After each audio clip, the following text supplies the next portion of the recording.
ჭარხლის ცივი შეჭამandi ზაფხულის ცხელდღეებში. დაგჭირდება 3 ან 4 ჭარხალი, მოუხარშოთ წინასწარ. კიდე დაგჭირდება ლიმნის წვენი, 2 სუფრის კოვზი, გააჩნია ვის როგორ არის სიმჟავის მოგწონთ. ოხრახუში ცოტა კინძი, კამა და მწვანე ხახვი და დაახლოებით 1 შეჭკოვზი მარილი.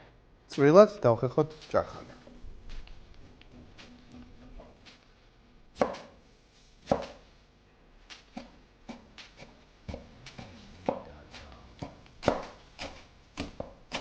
გადმოვიტანოთ ქვაფში ჭარხალი.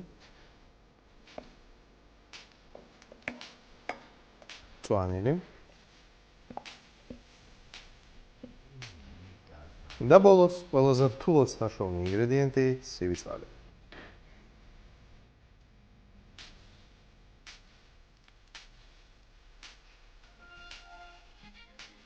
ვურევთ ან მარჯვენა მარცხნივ, ან მარცხნიდან მარჯვნივ.